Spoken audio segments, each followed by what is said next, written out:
Hey y'all, welcome to the Happier Attorney, the channel where we talk about flat fees and mindset.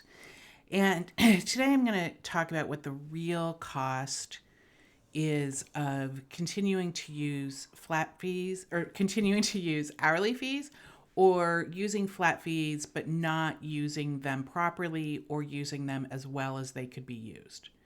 Because the real danger for attorneys is complacency. You know, it's easy when you are drowning to be looking for a life raft. And believe me, I've done this nearly 7 years. I have had the privilege of attorneys sharing so much with me. And there are a lot of attorneys out there who are absolutely drowning financially, emotionally, time wise, drowning. When you are drowning, it's easy to want a lifeline. I mean, there was a news program. I cannot verify this, but of a DOJ attorney asking a judge to put her in jail for contempt because she needed to rest for 48 hours. If that's true, holy crap. Holy crap. The real danger is when you're not in that emergency zone, or you don't think you are. You're treading water. When the bills are paid, you know, the lights are on, you're making your rent at work, you're paying your mortgage at home, you're doing okay. And sure, you're working 50, 60 hours a week, but you know, you're an attorney. That's what we're supposed to do, right? That's what we get praised for doing. That's where some of us get our self-esteem, literally. The problem is, you know, that little voice is, you know, you're not terribly happy. You know, maybe you're not doing as financially as well as you would like. You know, you're getting snappy with your kids because you're freaking tired. And your bandwidth is really stretched. You know you're not paying attention to your health. Maybe you are numbing with alcohol or drugs or scrolling or some other distraction. And it's really dangerous because, again, our legal profession, we reward that. We reward the status of being at our wits' end, of overworking, of working at night, of working on the weekends. You know, the law is a jealous mistress. Only because we've allowed it.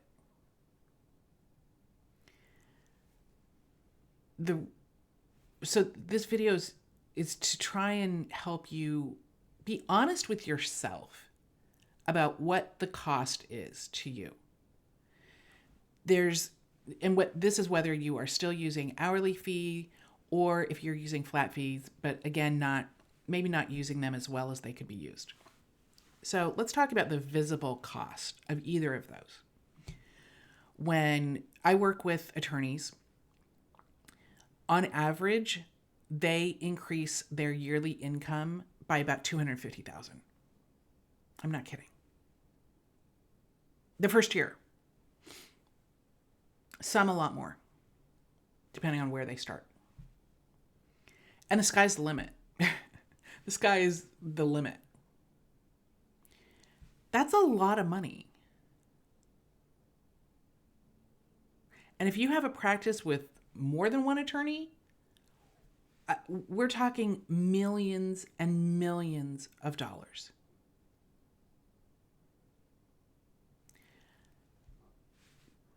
You can ignore it, but why would you?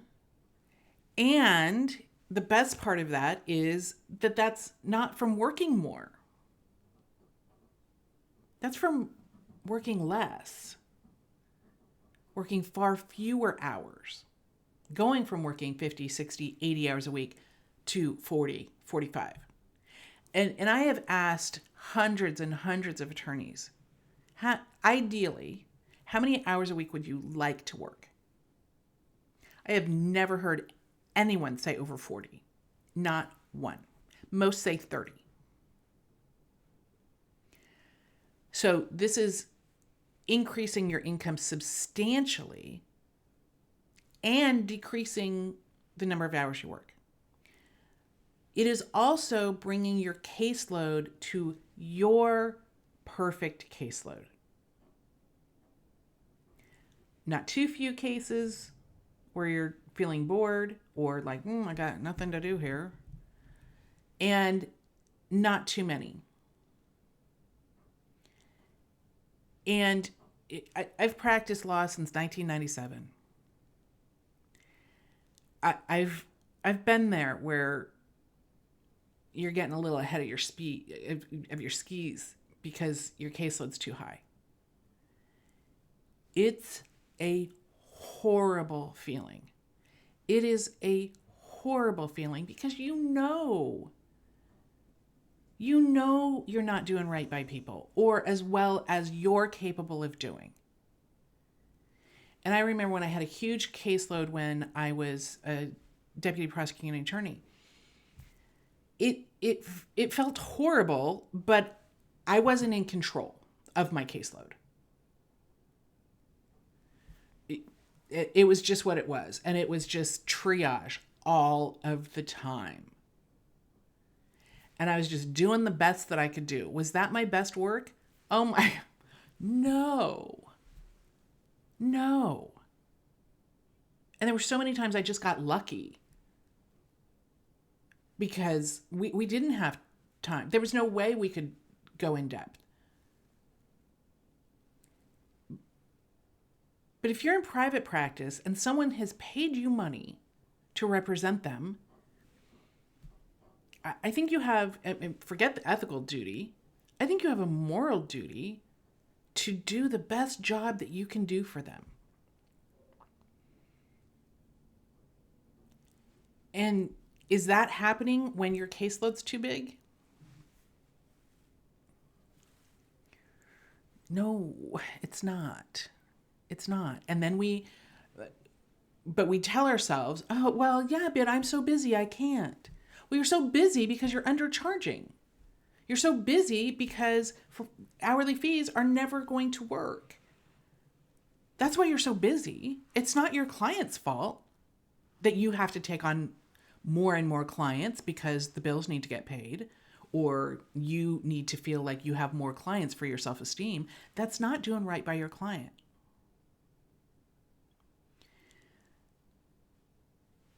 So, are you honestly handling cases as well as you could? If you're, and I've heard of caseloads, I've heard of family law caseloads of 250 clients. Not even going to go there. Not even going to go there.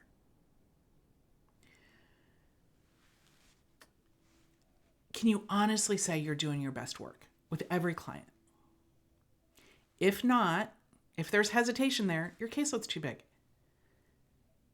And the only way that you can make the same amount of money or more and bring down your caseload is to use flat fees well. The math just doesn't do the math. The math just doesn't work otherwise. You're also missing bandwidth because you don't have the time, you don't have the money, you don't have the focus, you don't have the energy, and you don't have the leverage to really work that case, to really know those facts, to really know your clients, to know really what they want versus what they're telling you. You're just going through the motions and you're just pushing the paper. You're just pushing the documents out. You're just to the next, to the next, to the next, to the next. How does that feel? I know how it feels. It feels justifiable. This is the way this is being an attorney, right? It doesn't have to be, and it doesn't feel great. The other side of that feels amazing. Amazing. When you have the right caseload for you, and you know your clients, you know the facts, you know opposing counsel, you know what is truly going on versus the surface level, and you can prevent problems from happening. You can coach your clients, you can counsel your clients. And when you have the bandwidth and you have the money coming in, man alive, I cannot even describe how great it feels. You are on top of the world. And then you look back and you're like, oh my gosh, I can't believe I lived like that. And you don't ever want to live like that again. Those are the visible costs. The invisible costs are even worse because they're insidious. They're not in your face. They just kind of eat you from the inside out. The chronic irritation. Oh my gosh, I can't believe I lived like that. I cannot believe I lived like that. Constantly on edge, constantly being irritated. And, I thought I hit it pretty well until I'm, snapping at my kids, yelling at the driver in front of me, maybe snapping at opposing counsel. And we feel justified. Like, you don't understand. This is such a stressful profession. Yeah, and you're making it worse. It's stressful enough. You don't need to make it worse by how you're billing your clients. The low-grade resentment towards clients. Let's get honest here. Okay? You don't have to admit it publicly, but when we don't have bandwidth, when we are undercharging or not getting paid, how many times have you gotten that message or that email from a client and you're like, oh my God, just leave me alone. It's not the client's fault. But when we don't have it to give, it feels like they are just taking from us.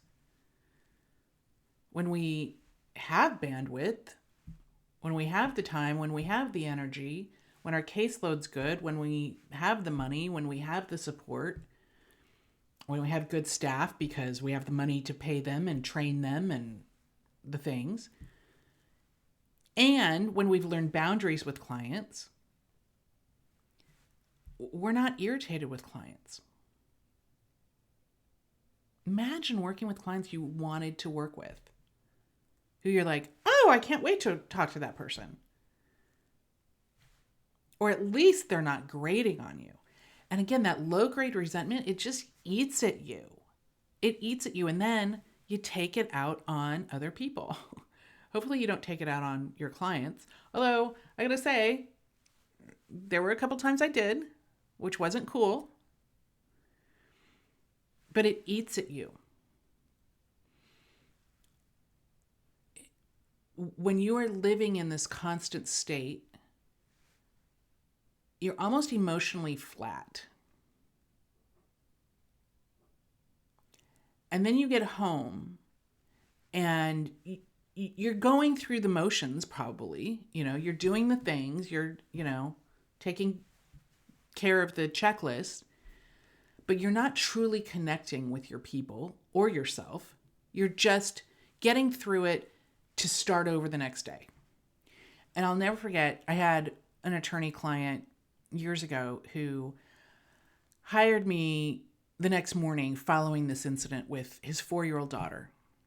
He was a go-getter. He is a go-getter attorney, very ambitious, go, go, go, go, hitting the ground running like, go. And he was working, ungodly hours. And he was putting his 4-year-old daughter to bed one night. And she looked up at him and she said, Daddy, where's your phone?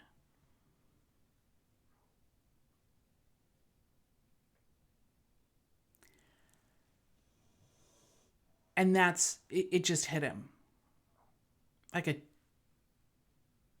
freight train. He couldn't put his daughter to bed without her, like, where's your phone? That's not how he wanted to raise his daughter. That's not the relationship he wanted with his daughter. He wanted her to have a childhood where he was fully connected with her without a phone. He hired me the next day. He then went on to what he regularly takes Fridays off and has a date with his kids. Now, he's still as ambitious, and in fact, his practice has exploded in a good way. He's now working with the people he wants to work with. He's making untold sums of money. But he takes time off. He's not working at night. He's not working on the weekends. And when he's home, he's present, fully present. When he's with his kids, he's fully present, and his wife. Now, what do you think that is doing, A, for his marriage? And what do you think that's doing for his kids and for his relationship with those kids?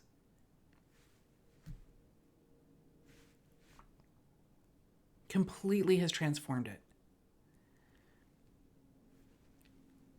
There's also the feeling that when you are in the normal attorney state of being overworked and stressed and just go, you always feel behind. You always feel reactionary. Like, oh, this is coming in, I got to respond, I got to do this, you're always just behind trying to put out fires.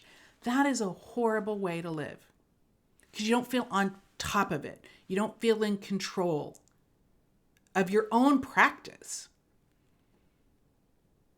It's a horrible, horrible feeling. So truly the internal things, the I know I should be charging more. I know I'm not doing right by my clients or as well as I could. I know I'm really not doing the best that I can do with my kids or my marriage because I can't, because all my attention's over here. Those are the most expensive costs. Those are the ones that I'm telling you, you're going to regret. I have 3 grown children. And I will never forget one day when my youngest was young and I was picking him up at school. And, let's go. And we get in the car and he wanted to do something. Who knows what it was. And I was like, no, we're in a hurry. And I will never forget this as long as I live. His poor little head just dropped. And he didn't even look at me. And he said, we're always in a hurry.